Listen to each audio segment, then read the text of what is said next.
Good morning, everyone, and welcome to Arke's latest masterclass, Google Analytics for What You Need to Know. A few housekeeping bits, first of all. The session will last for about 35 minutes, and there'll be 10 minutes for a Q&A at the end. So use the chat function throughout and the Q&A function, and we'll answer those questions at the end. We'll also be asking for some audience participation, everyone's favorite thing. So once again, use the chat function throughout, and there may even be a poll or two. And we are live tweeting the session this morning, very exciting. So we are fully encouraging engagement on social. If you just use the hashtag ArkGA4, you will find us there. So in terms of what we will cover in this session, we'll begin by looking at what Google Analytics 4 is, and why it's come about. We'll touch upon the differences between GA4 and the Universal Analytics, and then we'll get stuck into the real juicy stuff, what you've all come here to learn. We can talk about the features and benefits of Google Analytics 4 before jumping into some next steps, so integrations with other Google products, and offering some useful top tips. So kicking things off with some key takeaways. Firstly, with Google Analytics 4, you can now analyze users across devices and platforms. So this has often been a source of frustration for marketers and analysts in the past. Well, fear no more. Google has a solution, and we're going to talk you through it. Secondly, and perhaps most importantly, Google Analytics 4 is Google's answer to the death of third-party cookies. So GA4 uses artificial intelligence to fill the gaps left by the third-party cookie crumbling. I promise there's not going to be too many more cookie puns in this, but we'll see how we get on. Finally, the biggest takeaway that we want you to leave our masterclass with this morning: start using GA4 today to start gathering data and insight. So let's start with a little bit about Arke. We are a digital marketing agency based down in Brighton who unravel your data to paint a picture and tell stories to people who will love your brand. We are intelligent digital marketing.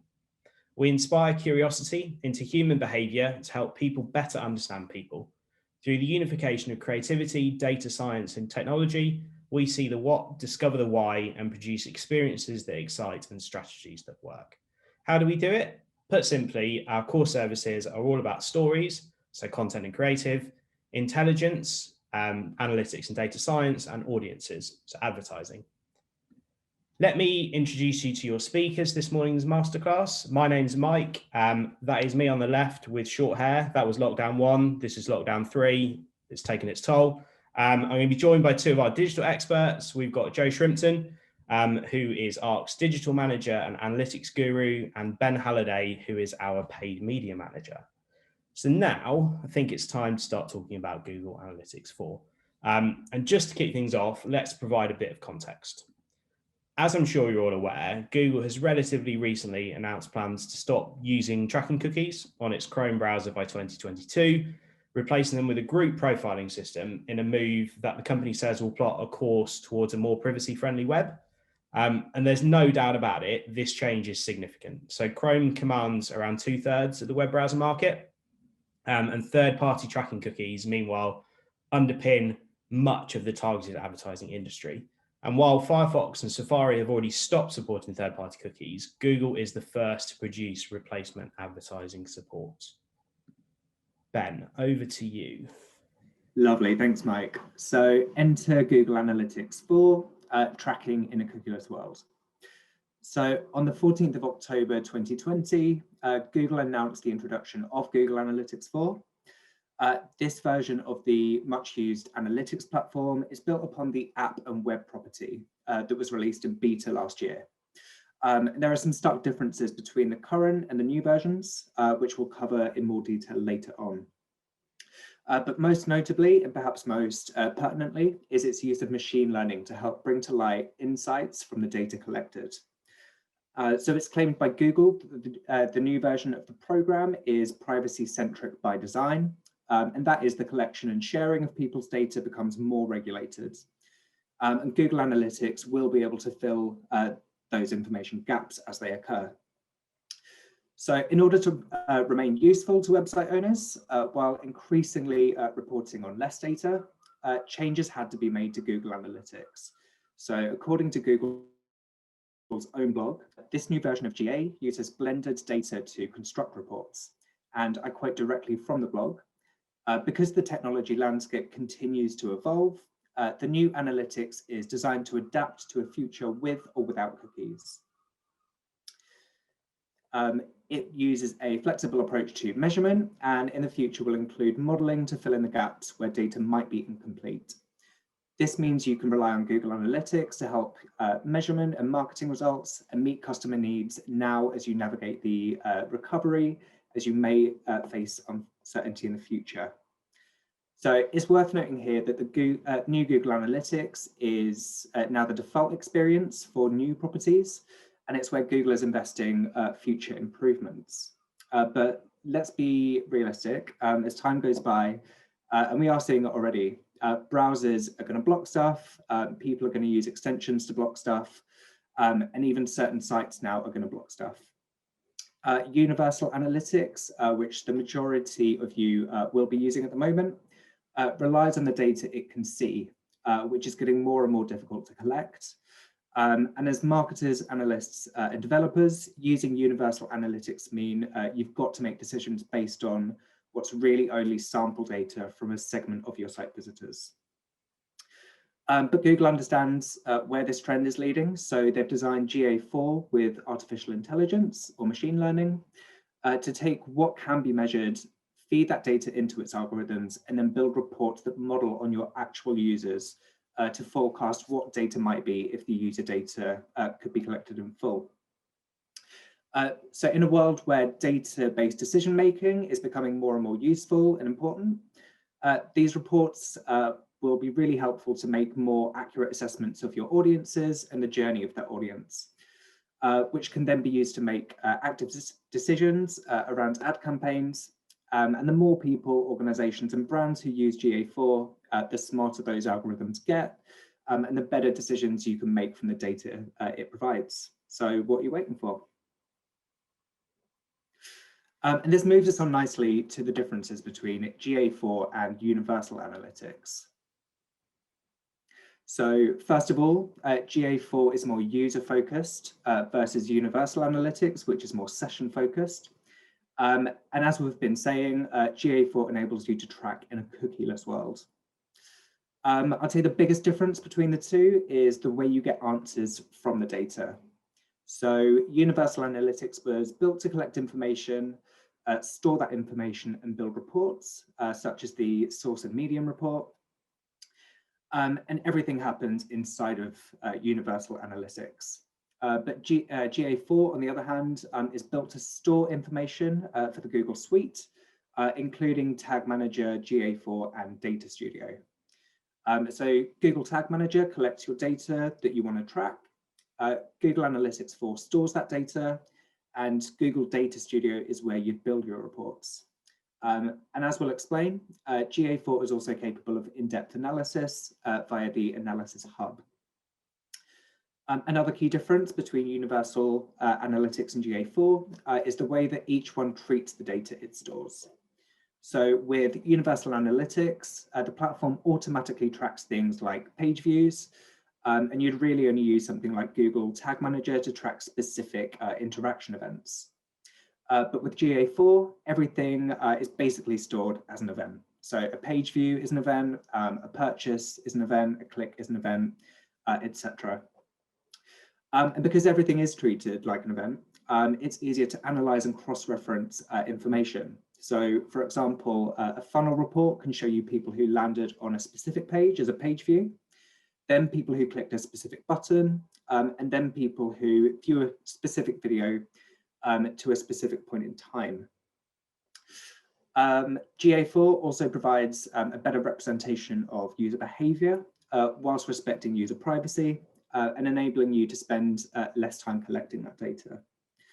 So as we're about to explain, it's a much more powerful data analysis tool than legacy versions. The Analysis Hub reports that were previously only available to GA360 users, are now available for free, which is great news. And they've been greatly enhanced so that you can easily explore data, analyze individual users, create custom conversion funnels, compare segments. And also a big bonus is that BigQuery integration is free as well. But Joe, over to you for more. Thanks, Ben. So we're going to cover some of the features that we use and really like now. I'm sure it's the reason the majority of you are here. So really for us, the big focus is being like event and user focused. We love that.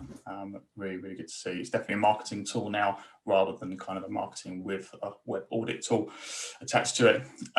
We love simplified kind of visualizations. A lot of reports appear more as dashboards rather than just the typical kind of rows and columns that you would have got in Universal Analytics. The more intelligent private tracking, like cookie-less targeting across devices is good from what we've seen in terms of remarketing audiences. The performance is comparable to what we had before, so that's really good news. I think Google estimated that that they would, on the whole, be able to keep about 95% in terms of the conversion value of those audiences. We haven't seen anything yet that contradicts that, so that's really cool. Simplified goal setup, a big one. We'll be covering. We're going through all this stuff. And then, yeah, the native BigQuery integration as well, big game changer, especially if you're used to kind of analysing your marketing data as part of a wider stack outside of the platforms using stuff like SQL and models and things like that. So next slide, please, Mike. Cool. Yeah, so seeing more of the user journey, definitely like a big emphasis on this.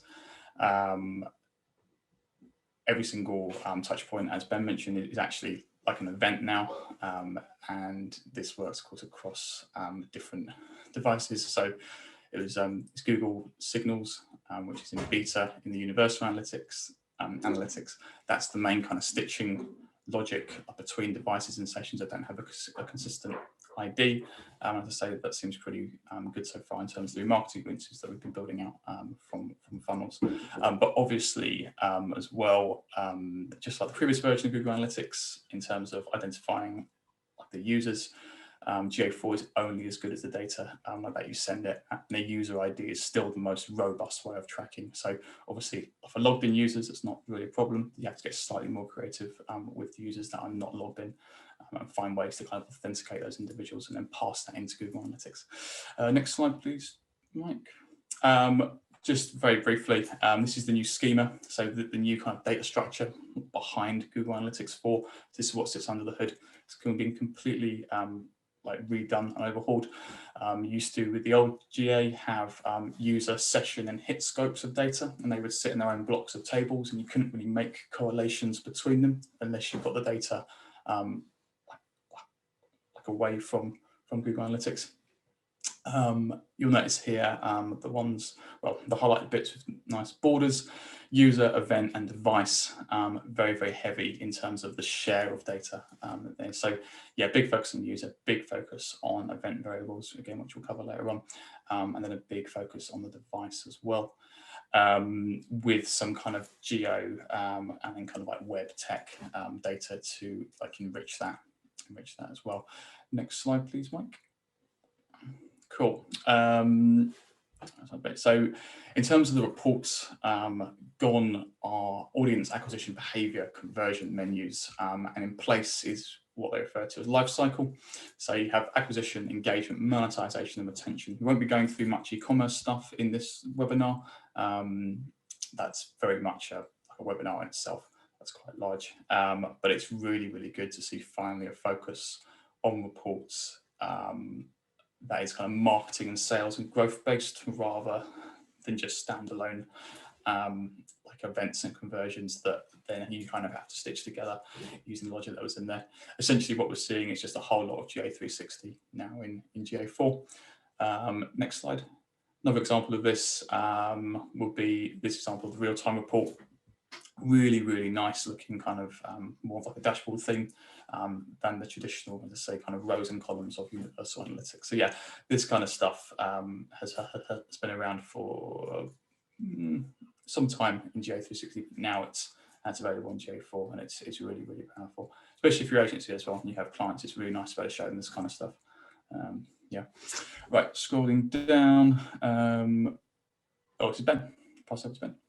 Cool. Thanks, Joe. That was right. So creating more powerful audiences with your ad campaigns. So GA4 comes with new and more powerful measurements and more powerful analyst tools and integrations. So this means more powerful audiences for your marketing campaigns. And obviously, in turn, better ROI on ad spend, which we all like. So for example, let's say you're a university running an ad campaign across mobile and desktop devices and across web and app platforms. So a user comes through to your site on a mobile browser and fills out a contact form. Awesome. They then come back through a desktop computer using a different browser, and they begin an application form again. And then finally, they come back and complete the application form using your native Android or iOS app. So until GA4, it'd be pretty difficult to optimize ad spend for these kind of user journeys. And you could really struggle to join these different device and platform journeys together. And of course, no marketer wants to be showing ads to a customer on desktops to buy a new product or apply for something that they completed a week ago through a mobile app, for example.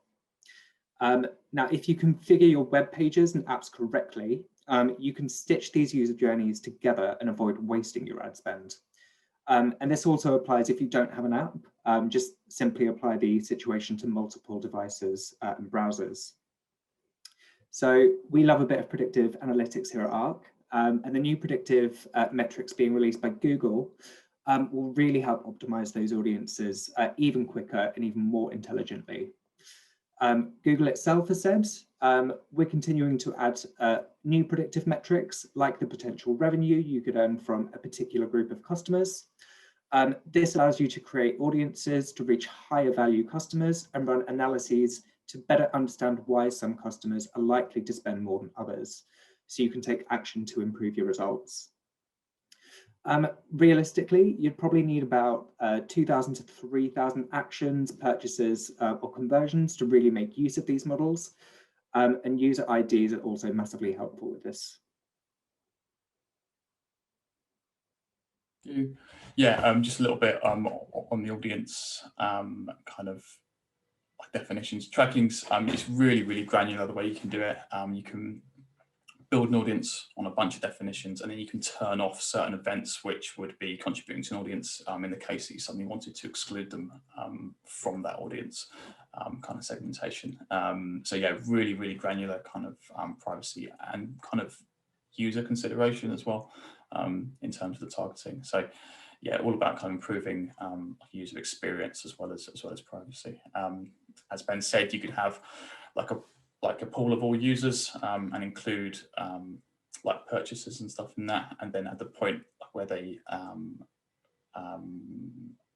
make a purchase or do a conversion, you can then like exclude that definition from the original audience rather than having to have a whole different set of purchasing audiences which you would then exclude from the advertising yeah, in something like Google Ads.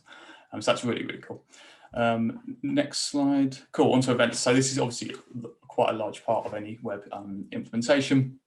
You can set up events directly in GA4. It works, it has kind of a container function. Anyone who's familiar with GTM will be familiar with the idea of a container. It sits over the site and it reads the events that are happening on the DOM, and it's those events that you use to like define your triggers and the conditions for which you fire your events and your tags.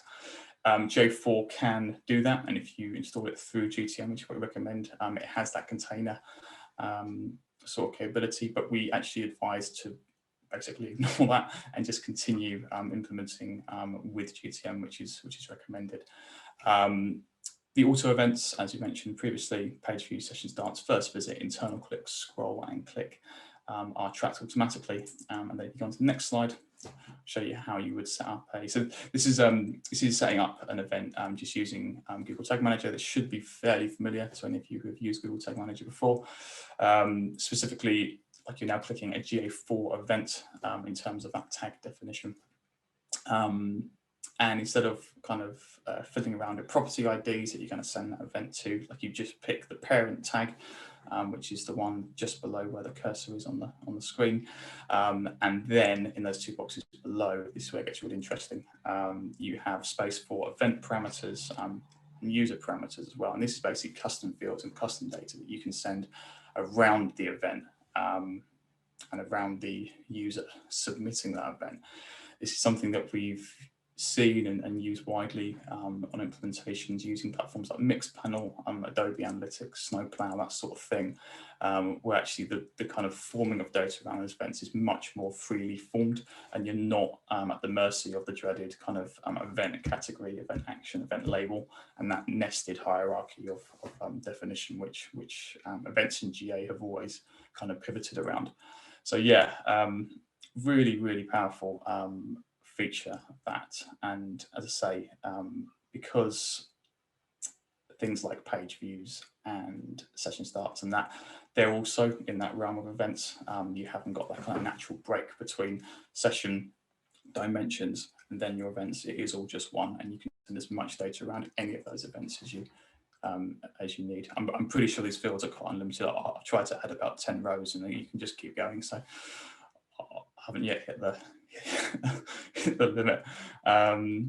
Cool. Next page. Yeah, this example as well of how to set up goals. Super easy, the way it always should have been. So no longer are you defining goals by the definition of the event.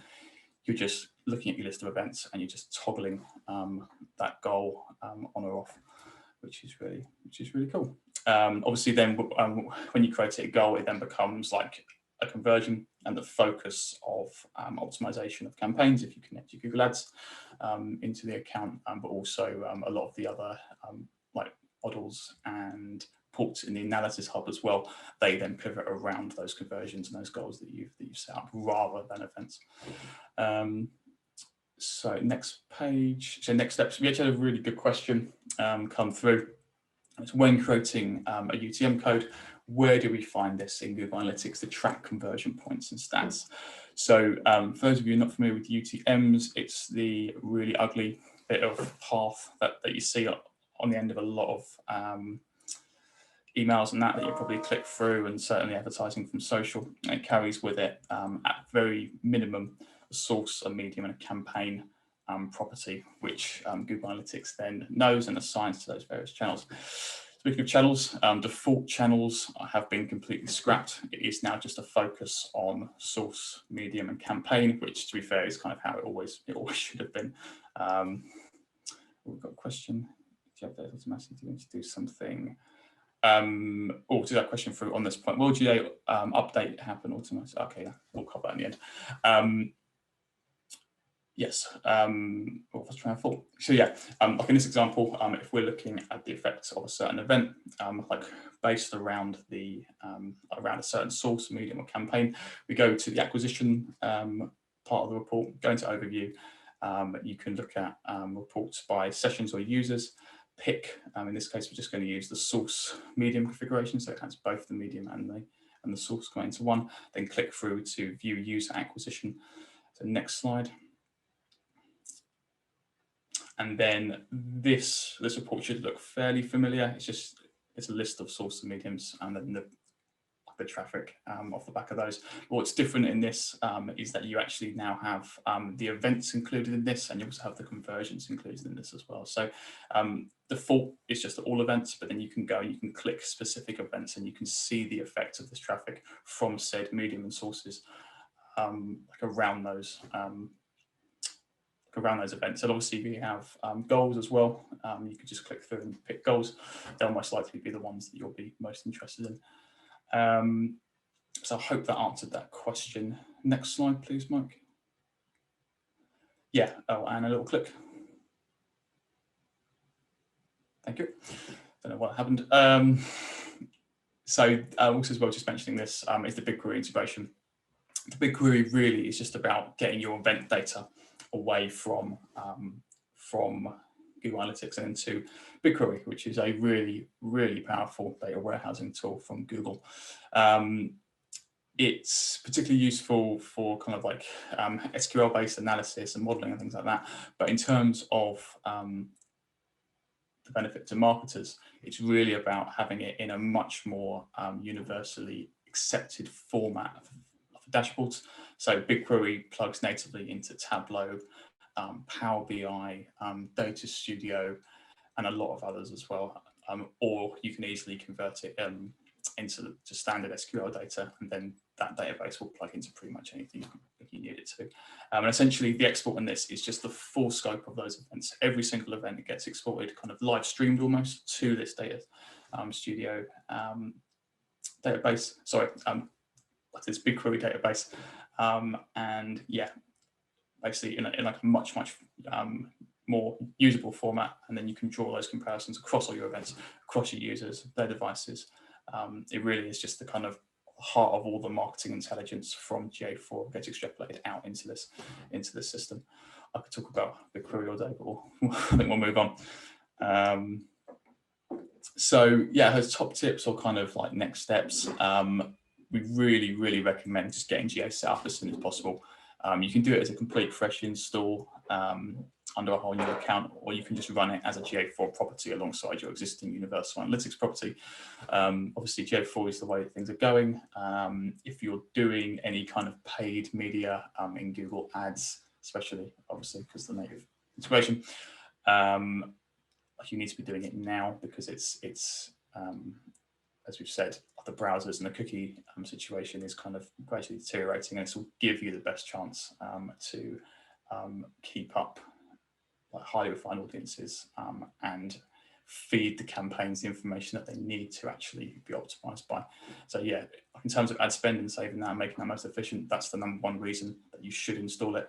But also as well, it's, as I say, it's the way it's going. It's good just to have it collecting data in the background, even if you're not actually sending any kind of specific events to it yet, like or migrating over your events from your existing implementation to GA4. It's good just to have it ticking away in the background and collecting data for you. It is free after all. Is that everything? Cool. Yeah, awesome. Thanks, Joe and Ben. So it's time for the summary section. We've kind of been talking to you for nearly 28 minutes now. But I think it'd be really good, before we get into the summary section, to ask you guys a little question. So let's see whether this works. It's just a really simple question to determine how many of you are using Google Analytics 4 at the moment. And that can help like shape the Q&A, the sort of answers that we give and the level of detail. So let's have a go at this. It'll kind of be up for kind of 15 or 20 seconds. And I will reveal the results at the end. Or we'll do it in a minute.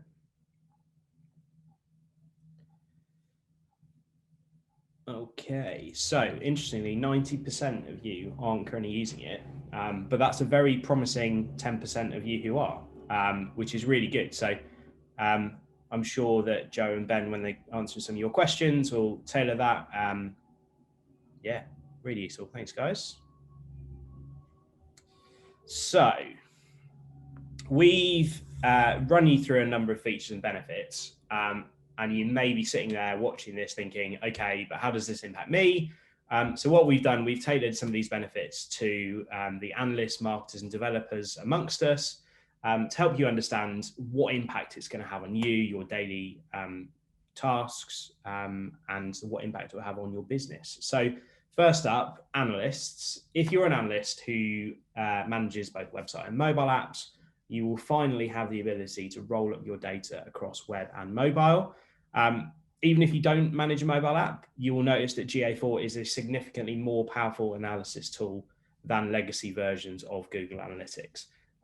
As we've explained, this is because the Analysis Hub reports that were previously only available in GA360 are now available for free, and they've been greatly enhanced as well. So you can easily explore data, analyze individual users, create custom conversion funnels, compare segments, and conduct pathing analysis. And as Joe's just been talking about, that BigQuery export is now available to everyone as well and for free. So even users on that free version of GA You can finally get access to the raw data to join it with other sources or run SQL queries. They're the two big updates for analysts, but if you're a marketer, you will arguably benefit the most from upgrading to GA4. So there's three top new features and benefits for you guys. It will allow you to group users into audiences based on the probability that they'll make a purchase or churn within the next 7 days. So it's very similar to programmatic ad buying, but GA4 will leverage your first-party web behavior to generate predictions rather than relying on data in that third party's black box. If your goal is to drive users to engage with your website or app, it's vital that you know which users are truly engaging with your content. So GA4 has an innovative new way to help you track user engagement, and it completely removes bounce rates. And finally, very similar to analysts, if you do manage both websites and mobile apps, the ability to truly roll up that data means your campaign attribution, the audiences you create, will finally be intelligent enough to consider all the users' touch points with your brand, regardless of the platform. Which brings us nicely onto developers or anyone who is responsible for installing and maintaining your analytics instances and tags. So if you use GA4 on a website, many of the common user interactions that you previously had to track using custom JavaScript have been built into the tool. So as we've been explaining, scroll tracking, video plays, and exit link clicks, and a host of other events can be enabled automatically, literally with the flip of a switch or the click of a button. And finally, GA4 actually has a built-in report called Debug View. Now, this will allow you to isolate the real-time data flowing in from your own machine while you're testing your code, which means that you no longer have to teach non-technical teams how to use Chrome developer tools or a proxy. So now, unfortunately, we wish it was, but the upgrade path isn't just as simple as clicking a button and everything will work perfectly straight out of the box. There's lots more that goes into a bug-free migration to a new platform. The bigger and more complicated your current tracking system is, the longer and more complex that effective switch over to Google Analytics 4 will be. And that is where we come in. So to help overcome the crumble of third-party cookies, I do apologize, I said I wouldn't do another one, but I had to get it in. And to help marketers make data-driven decisions, we're offering discounted Google Analytics 4 implementations. So as you can see, we've got 3 tiers there. We've got bronze, silver, and gold. Essentially, what they are, they kind of differ in the kind of comprehensiveness of the implementation. So the bronze is a basic setup of Google Analytics 4 with a connection and implementation of Google Tag Manager. So you're off and running. Silver is that comprehensive setup plus the BigQuery integration, and we'll sync it with your Google Ads account. So this will really enable you to improve the speed and depth of your reporting with BigQuery, which is really exciting. And then gold is the kind of the holy grail. So that will be a full, complete migration of your existing analytics instance. So that is, you know, the dream, where you will be able to do granular audience targeting and segmentation and really, really get accurate with that ROI measurement. We will be sending you an email after this. So keep your eyes peeled, and it will tell you how to go about claiming the offer, how to fill in the form on our website, and so on and so forth. So keep your eyes peeled for that. And finally, oh, and just, I missed that. So the discount is 15% off if you book before the end of April, which is probably the most appealing thing to you guys, right? So it is on a first come, first served basis until agency capacity. So there is limited implementations that we've got going. So do get it booked in if you would like to take advantage of it. Now, finally, to reiterate those key takeaways that we said at the start, the biggest win for marketers is that you can now analyze users across platforms to understand how they're interacting with your brand as a whole versus just the website or just the app. GA4 is innovative in that you can now see app and web data side by side in the same reports, and it's got shed loads of built-in features that make measurement accessible and easier to work with. It puts users at the forefront rather than arbitrarily defined sessions. And as I've just been saying, you can unite behavior from your website and your app, but an app isn't necessary to get the most out of GA4. Along with its use of practical machine learning applications, this all just really results in fewer data silos. It makes reporting, analysis, and insights easier, faster, and more holistic. Google Analytics, so this update, as we said right at the start, it comes after Google announced its intention to phase out support for third-party cookies for Google Chrome. With GA4, it is Google's solution to that. So there's a capability to track users in a consistent and clean manner that doesn't rely on cookies and respects users' privacy at a granular level. It is just essentially a re-architecture of the platform we know and love. It's everything that you guys use at the minute, but kind of more in depth, and it is awesome. Analysts and marketers and developers, as a result of this, you will need to rethink how you measure your digital footprint a little bit. And yes, whilst it's still being developed, and yes, there's changes happening all the time, there's additions going constantly, our recommendation is to start learning how to use it effectively now. It will save you so much time in the future. As Joe said, it's not going away. They're not going to pull support for Universal Analytics immediately, but this is where they're investing all their time and money, Google are. So that is our biggest recommendation and key takeaway ultimately. And last but not least, a huge thank you for attending our Google Analytics 4 Masterclass. We hope you found it useful and insightful. Don't forget about the offer. And I know there's been a number of screenshots that we shared in this. So if you want to copy the slides, or you want to find out any more about Google Analytics 4, if you've got any questions that we don't answer, just drop us an email at hello@arkeagency.com. or give us a call on 01273 041 111. We will be sending a recording round of this session, so you'll have it. So you have everything you need, but do get in touch if we can help. And before we jump into questions, I can see there's been a number coming through. There will be a little survey at the end of this masterclass when I hit end session. It would be awesome if you could fill out the survey. It's kind of 5 or 6 questions, really basic, just just did you enjoy this? What would you like to see next? It'll help us provide even better masterclasses for you guys, and you can start to shape what our next sessions will cover, so it becomes really tailored. So without further ado, let's jump into questions. So it's 37 minutes, which is pretty impressive. Should we, I can see 2 questions here. I can see 6 on the QA and there's 6, 2 on the nice. Chat. I'll start with the first one on the chat because that came in first, and then we'll go to the QA and then back to the chat. So the first question was, will GA update happen automatically, or do we need to do something? It's like, it is an update, but it's also like a pivot away from the existing platform. So it's not an update of the existing platform, it is a new platform in its own right. So yes, you do need to do something. You need to create a new GA4 property within your Google Analytics account, put that onto your website, either through the code or ideally through Google Tag Manager. Onto Q&As. Can you still build Data Studio reports, or do I build and export reports? So Data Studio will natively connect to Google Analytics 4, just like it does the existing Google Analytics, and it will also connect to Google BigQuery as well. So if you're exporting data into BigQuery, and by the way, like BigQuery up to a certain usage is completely free as well. So that's not a pay-for platform unless you're querying terabytes and terabytes of data a month. That will all integrate natively to Data Studio, as well as a whole load of other platforms as well. And if you do it to BigQuery as well, it'll be very, very fast. When you're changing the date, it won't feel like you're waiting for 40 seconds for it to query the whole of the GA account. It will be pretty instantaneous. Next question was, how do you import an audience from Google Analytics into Google Ads? So GA4, just like Universal Analytics, supports a native Google Ads link.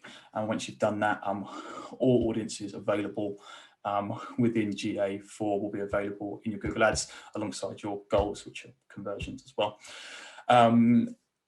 Next one was, do we interpret engagement rate as the opposite of bounce rate? I.e., if there's 60% engagement rate, can we assume that 40% bounce rate? No, it's the short answer to that. It's funny you mentioned bounce rate, actually. Bounce rate's not actually a thing in the new GA4. And for myself, it's actually one of the reasons that I would definitely run Universal Analytics alongside this, just because I like bounce rate and I've used it for years. In terms of that interpretation of it, bounce rate is not the opposite of engagement, and engagement is certainly not a bounce. Like engagement really should just be an amalgamation or an assemblage of touch points or key performance indicators that you set up yourself or decide on yourself that contribute towards certain touch points or certain conversions. So like just if an individual doesn't bounce from a page and they click through one page deep but then don't do anything more, I wouldn't personally count that as engagement. But if they then went on and visited 3 or 4 more pages, read a blog post and perhaps made an inquiry, that's definite engagement. So it's completely subjective and depending on what you're tracking, how deep your funnel is, and what you're trying to get your users to do on your website, that defines like your engagement. Bounce rate is just an indication really of page quality, or rather actually also the quality of the user that you're driving to that page, especially if it's paid media. Hi, when GA4 is set up, will it include the old data from Universal Analytics or from scratch? No, similar to most things with GA, it always starts afresh. Obviously, if you've already got Universal Analytics running, you can keep that running, and you can pull and merge that data in using a variety of tools or whatever, like outside of Google Analytics, and start to understand your the data that you're tracking in Universal Analytics, like and how it is in GA4. You've got plenty of time to kind of make that transition, but no, in short, like it won't be available from the beginning. That was a question. Okay.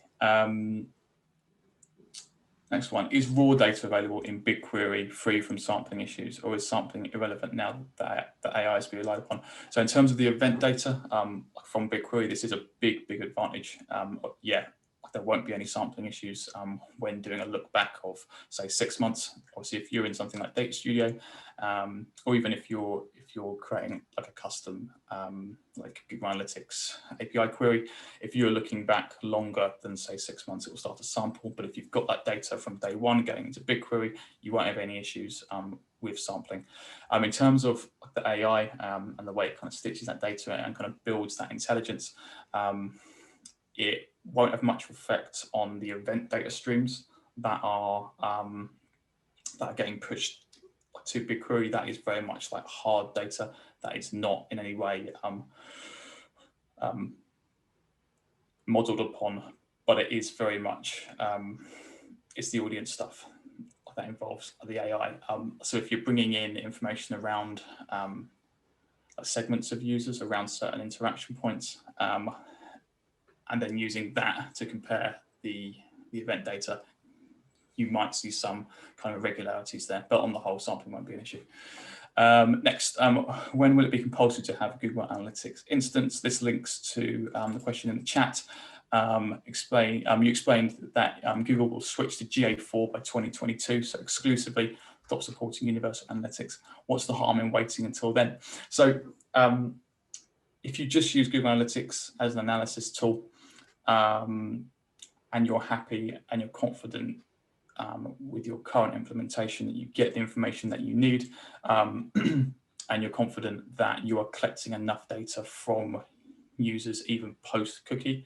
Obviously, if you have a Google Analytics implementation that is run over a site, the whole thing is logged in, all the users are authenticated, you can use that user ID, and actually you don't really need third-party cookies as much as you would do not having authenticated or kind of logged in parts. But if you're spending any money on paid media, especially in Google Ads, it's really important that you get GA4 set up immediately, just because those audience definitions are going to basically just become smaller and smaller as platforms and as users kind of search the web with less and less cookies. Are there any downsides to keeping both UA and GA4? No, absolutely not. It's the way we recommend to do it, at least for the time being.